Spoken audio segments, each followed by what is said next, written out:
اللهم صل وسلم وبارك على سيدنا محمد وعلى آله وأصحابه أجمعين. اللهم بلغنا رمضان، اللهم اعف عنا يا رب في هذا الشهر الكريم، وارزقنا بركة هذا الشهر الكريم يا رب، اللهم آمين. وارزقنا العفو والمغفرة يا رب، وانصر أهل فلسطين، اللهم آمين يا رب العالمين. صباح الفل عليكم، لأن احنا بعد الفجر. صباح الفل والهنا والسرور. بجد الشهر ده أجواءه مهما كان في ناس كتير قوي في دخلة رمضان، وأنا كنت منهم. كنا حاسين بغربة، كنا حاسين إن مش ده نفس إقبالنا على الشهر، استغفر الله العظيم. بس هو حقيقي كان في ظروف وضغوط، سواء خاصة بالمعيشة أو معرفش، أو إحساسنا طبعا بأهلنا في غزة. كل حاجة كده مأثرة فينا بجد والله. بس الحمد لله لما هل علينا الشهر بجد والله، يعني نفس الفرحة، نفس العبادات، نفس كل حاجة. الحمد لله يا رب، يمكن أكتر شوية كمان. الحمد لله، يعني الواحد بيحاول يكون أفضل، بيحاول يكون أحسن، بيحاول يستمر، لأن ربنا يعني رب رمضان رب كل الشهور. عشان في معتقدات كده عند الناس، يعني إن احنا أهم حاجة بس العبادة في الشهر ده، أهم حاجة نفتح القرآن بس في الشهر ده.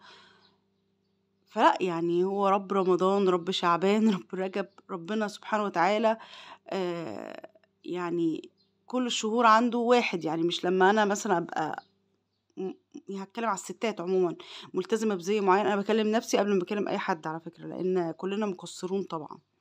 يعني لما نكون ملتزمين بزي معين مثلا ونخرج عن السياق ده، يا رب يا رب يا رب يا رب اجعلنا إليك أقرب بجد والله. بصوا يا جماعة، أنا هكلمكم حاجة بقى بعيدة جدا عن العبادات وعن الحاجات دي، بس بجد حاجة لفتت نظري جدا. أنا بتابع مسلسل اللي هو، أنا مش عارفة اسمه قوي، الأعلى شهرة أو الأكثر شهرة، مش عارفة اسمه بالظبط يعني. المسلسل ده عاجبني جدا رغم انتقادات كتير قوي لأداء بنت أحمد زاهر وحاجات كده. بالعكس، البنت أداءها حلو جدا، بدليل إن أنا بكرهها جدا، كرهتها قوي قوي بجد. يعني فهي أداءها ممتاز، بعيدا عن أداء سلمى أبو ضيف، يعني أداءها حلو طبعا وحزين وكل حاجة، وأنا زعلانة عشانها وكل حاجة. بس أنا كرهت بنت أحمد زاهر. أنا اتفرجت النهاردة على الحلقة رقم 11. عايزة أقول لكم كمية كره أخت لأختها بشع، كمية ضغينة في القلب بشعة، لمجرد إنها اتشهرت عنها، لمجرد إنها خدت منها حاجة، خدت منها صيت، خدت منها، أنا مش عارفة هي خدت منها إيه بصراحة، يعني سبحان الله. بس بجد يا جماعة إيه ده؟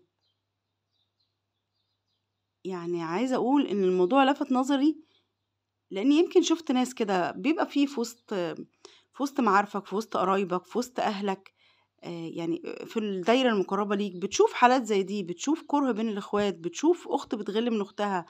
ولو قلنا أصل الشكل، لأ مش دايما، ده ممكن تكون هي أحلى وبرضه تكره أختها وتغل منها بالطريقة دي. ممكن تكون أشيك وأغنى، بس هي بتكره أختها وبتغل منها بالطريقة دي. ممكن تكون عندها كل حاجة وربنا مديها كل حاجة، يعني النعم كتير بتاعت ربنا سبحان الله اللي بيمن بيها على البشر. ممكن تكون هي متزوجة، أختها لأ مش متزوجة، اللي هي بتكرهها أو بتغير منها. ممكن تكون هي، يعني سبحان الله طبعا هو ربنا اللي بيرزق بالنعم، بس هو الحقد بيبقى دفين في جوه القلب. الحقد بيبقى ملوش أسباب حقيقية يا جماعة. ممكن نقول تفرقة، يعني ممكن في التربية مثلا كان في حد مثلا أهله بيحنوا عليه أكتر يمكن. بس أنا معرفش ليه مش مديها مبرر، يعني مش مدية أي أخت أو أخ يكره أو يغل من أخوه أو أخته بالشكل ده، مش مدياله مبرر. آم، يعني هو في طبعا سبحان الله، في بيبقى كلهم كارهين بعض كده، بيبقوا كله كاره. بس لما يبقى دي فيها حاجة غلط في النشأة بقى. لكن بس لما يبقى في واحدة أو واحد في وسط المجموعة كلها، تبقى حاجة غريبة يعني شوية. يعني سبحان الله. زي برضه ما في زوجة ممكن تأثّر على جوزها إن هو يكره أخواته أو يكره أهله، زي ما في زوج نفس الكلام ممكن يأثّر على العلاقة بين الزوجة وأخواتها، أو الزوج أو أهلها وباباها ومامتها ويكرههم ويقدر. وفي زوجة بتبقى لأ، يعني بتقاوم، بتحاول تقول لأ، أنا مش هاسمح بده. آمم سبحان الله يعني أنا مش شايفة لده أي مبرر بجد. يمكن الموضوع حاساه أوي لإني شُفته في الدايرة اللي مش قريبة أوي منّي، بس يعني شُفته في الدايرة عن قُرب أوي، شُفت أحداثه، شُفت حاجات كتير أوي منّه، شُفت غيرة في كل حاجة يعني سبحان الله. يعني غيرة غير مبررة، يعني لا يعني مثلًا سبحان الله كُلّنا الكمال من عند الله، بس إيه السبب؟ إيه سبب إن الأخت أو الأخ يكره أخوه بالشكل ده؟ إيه سبب إن يبقى في غِل وضغينة بالشكل ده؟ بجد المسلسل ده جسّد حاجة فعلًا يعني مش كتير أوي بيضغط على الحتّة دي، مش كتير أوي مسلسلات أو دراما تجيب بقى الأخت دايمًا جايبين الأخت بقى والأخوات لأ، مش كل الأخوات كده، الحمد لله يا رب، بس مش كل الأخوات كده، لأ، بيبقى في أخوات بينهم كُره شديد، بيبقى في أخوات كارهين بعض، بيبقى في أخوات متمنيين مش متمنيين الخير لبعض، بيبقى في أخوات مدّيين لنفسهم مبررات إن هُم يكرهوا أو إن هُم من حقهم كل حاجة أنا ما أعرفش الناس دي بتفكّر إزاي أو يعني في ناس بقى لسانها بيسعفها وفي ناس لأ. طبعًا كل حاجة عند ربنا وكل حاجة، بس إيه السبب يا جماعة؟ يعني برأيكم إيه السبب؟ إيه السبب اللي يخلّي أخت يعني زي ما بيقولوا كده إيه، الإخوات أو الأخ يعني إزاي؟ شُفنا أخت يعني أنا لسه برضه سامعة هي قصة قديمة جدًا، إن عمّة كانت هت كانت هتموّت ابن أخوها علشان خاطر ورث وميراث، إيه يا جماعة، في إيه؟ في إيه يا مصريين والّا في إيه يا مسلمين؟ أنا مش عارفة، إحنا وصلنا للدرجة دي؟ إحنا بقينا وِحشين كده؟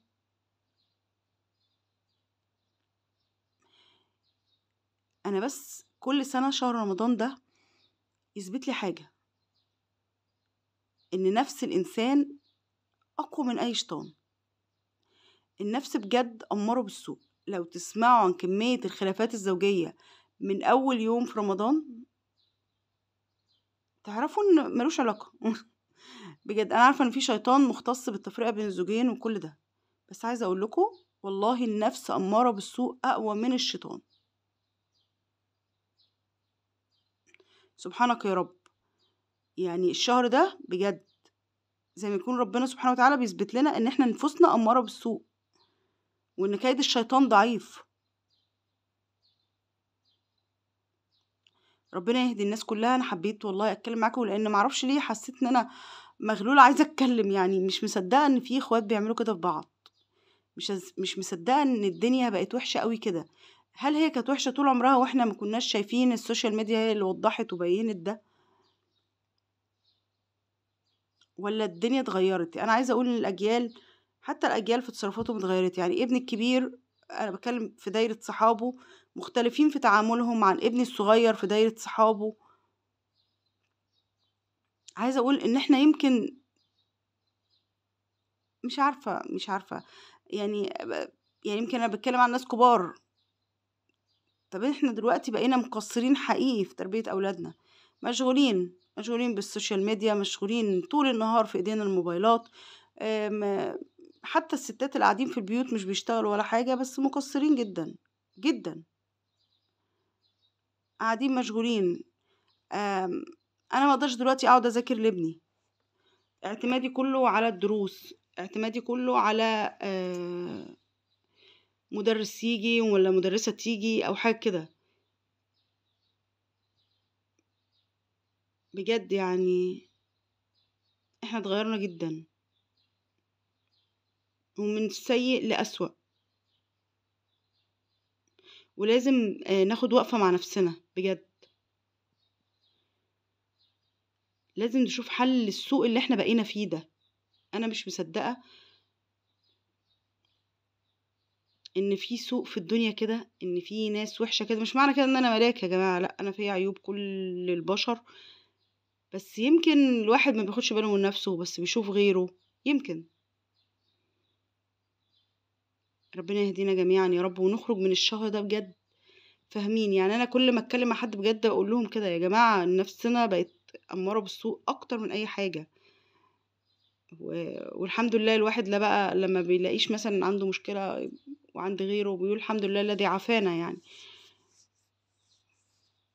ربنا ينجينا بجد، ربنا ينجينا من الزمن، من الدنيا اللي احنا فيها، ربنا ينجينا. سلام عليكم.